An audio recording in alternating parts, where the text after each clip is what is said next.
team. Joke, hindi ka lumipad, naglakad ka lang. So, ipakita mo. Dito kami sa Daraga Albay, guys. We are here to meet a contemporary and live Bicolano artist whose canvas is not a paper, not a wall, but a skin. Yes, we are diving into the world of tattoo art and how will it reflect the identity, the culture, and some society issues around us. So, tara!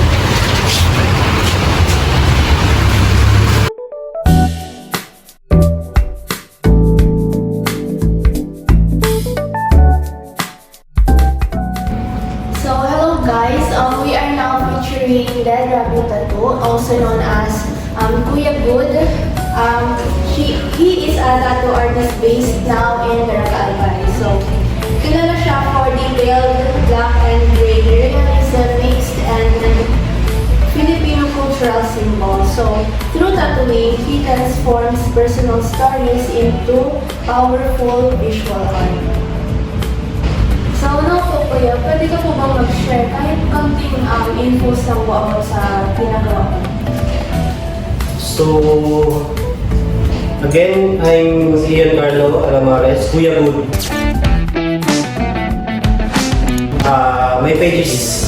My page name is Dead Rabbit Tattoo. You can find it on Facebook and Instagram. Dati, before pasukin ko yung Blackboard realism, started ako ng mga sketchy designs, then minimal tattoos, then yun. Hanggang sa na-practice ko yung traditional, American traditional, doon muna ako nag-focus yung ilang years. Then ngayon, striving naman ulit ako for Blackboard realism. No? So, kuya, may thriller kapag Facebook para sa iyo. So, ano po ang nag-inspire sa iyo para pasukin tattooing? Nag-inspire sa akin, pasukin yung tattoo. Na-inspire lang ako nag-start yung inspiration ko about tattoo. Nung nakita ko yung kapitbahay namin may ginatatuhan. Kasi mga tambay lang din naman eh. Mga tambay lang din naman. Then, yung tattoo machine nila, homemade lang din. Yung parang binayad na toothbrush. Binayan siya ng konti. Then, kinabit lang yung hindi na mga galing sa pyesa ng radyo. Ngayon, yung karayong naman, literal na karayong, pantay talaga siya ng damit. Then, ayun, parang feel ko, na-feel ko yung parang, missing to. Pagkita ko sa balat, tinatatuhan mamaya, yung mga design na, nakita ko na yun sa balat. Yun na yun, na-inspire ako, ginaya ko yung gamit nila, gumawa rin ako. Then, mga una kong tinatatuhan is mga tambay lang din, tapos yung mga kargador sa pier dito sa Ligas Report. Mga kargador na lang siya. Then, yun, yung mga tambay sa amin, mga walang magawa. Then, isa pang inspire sa akin, yung mga tattoo shops na nakita ko na, and mga tattoo pompi dati. Nakita ko sa mga conventions nila. Lagi akong nanonood, then sinundan ko sila hanggang sa ngayon.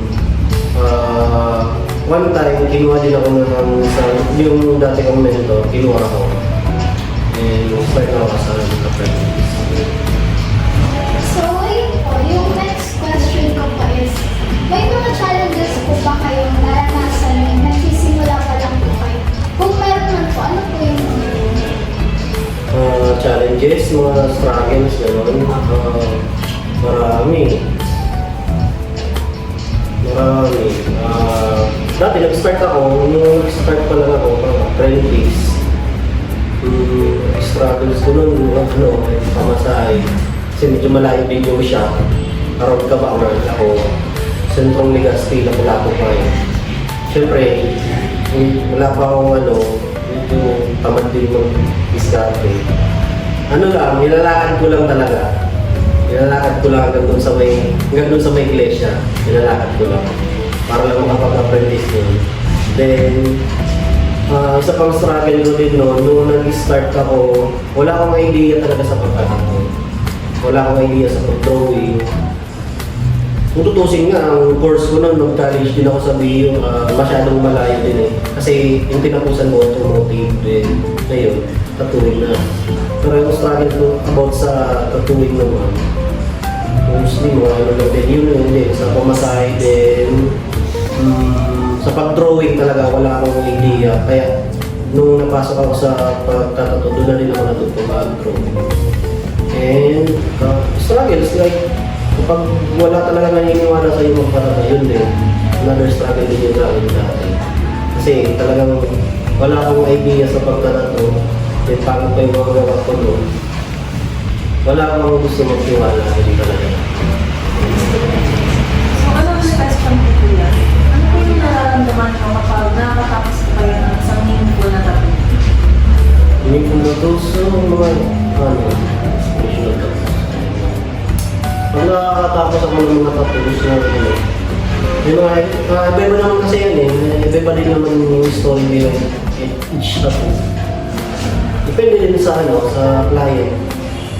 Nakikikwento din nila sa akin kung ano ba yung story behind those tattoos and yung mga struggles about dun sa talagang kinikwento din nila bago namin yan nilalaman. Yung nakifeel ko, ano ba, physically or physically, emotionally, or mentally. Wala naman masyado sa mentally, sa emotionally, proud ako kasi nagawa ko yung piece ng diretso yung malinis. Yan. And syempre, yun, physically, masakit sa likod, syempre. Sa trabaho din namin kasi lagi masakit yan talaga sa likod. Ano naman po yung masasabi mo tungkol sa stigma or stereotypes sa mga taong may tattoo? Mas marami. Stigma, stereotypes, wala na din naman masyadong narinig about stereotypes. Mostly, dati, nung age of apprenticeship ko pa, maraming stigma and stereotypes. Like, kung may tattoo ka, tawag daw, pangit sa bala. Depende naman kasi yan sa pagkakagawa and yung art form na nilagay sa bala. Yung doon siya nagkakatalog din. Stereotypes kapag may tattoo ba daw, di ka makakapag-apply. Sa ngayon, hindi. Kasi may mga companies naman ngayon na nag-accept ng tattooed persons, kahit visible tattoos pa siya, nag-accept naman sila. Okay na din naman. Kaya mostly sa panahon ngayon, yung stigma and stereotypes, nababaliwala na yun. Kasi binabase ng mga companies na yun sa dedikasyon ng applicant. Kung ka nang disidido magtrabaho, makakakuha ka talaga. So, our last question po po is, ano po ang mensahe ninyo sa mga taong gusto magpatato o magiging tattoo artist pa lang ako?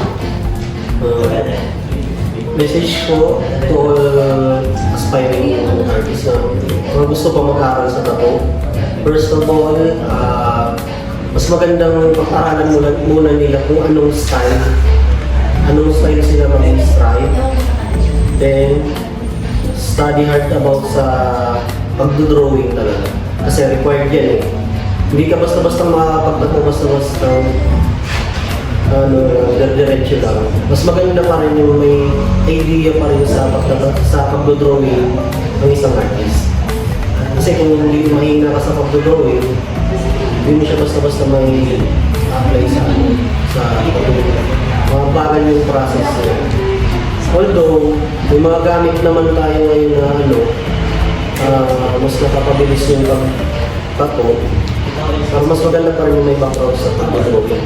So, additional question lang po. Sa tingin mo po ba, nag-release po ng awareness po ang artwork mo po sa issues katulad ng human rights or gender equality? About sa gender equality naman, wala namang problema eh. Kasi open na din sa open na yung tattoo sa lahat. Hindi lang basta sa lalaki kasi syempre, yung culture ng Pilipino dati, ang alam ko is ang tinatatuan lang talaga dati is mga around Visayas region, mostly mga lalaki lang yung may tattoo. And around Luzon naman, like Apuango, tattoos are sacred para sa mga kababaihan sa kanila. Kasi yun yung nagsisignify ng kagandahan sa Buskalan. And in the present day, wala naman problema sa ano. Hindi naman kami namimili ng tatatuan. Lahat naman pwedeng magkaroon ng tattoo. Huwag lang talaga yung minors. Bawal yun. Bawal exploit yung mga minors about sa tattoo.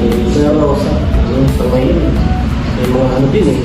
Hindi mo din talaga makasabihan yung ibang artist na nasa labas lang din yung mga ibang artist. Hindi mo talaga sila basta-basta masisita na hindi magkatulong yung minor. Mostly, mga babae, din eh. Karamihan ngayon, mga babae na din mahilig talaga sa tattoo. Mga lalaki, sa lalaki naman, yun, malaking tattoos, women, minimal tattoos mostly lang ito. Pero meron din mga babaeng papatattoos na din mga sobrang malaki kasi cover na talaga buong katawan. So, thank you po Kuya Good for sa pagpapaulak po ng mga skills sa amin. And baka gusto niyo po i-promote yung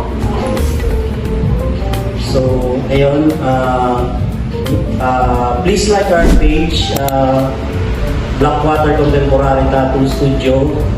And like nyo din yung page na mga kapwa-artist din dito sa studio, mga kasama kong artist. Si Bert Tattoo sa Facebook and Instagram. And si Ken Obrero naman, yung owner ng Blackwater Contemporary Tattoo Studio. Siya yung kumuha din sa akin.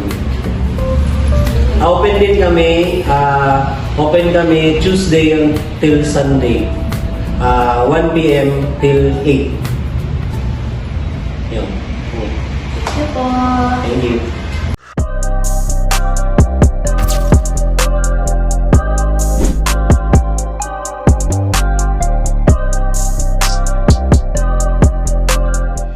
So, this proves that tattoo art lives everywhere, even on skin.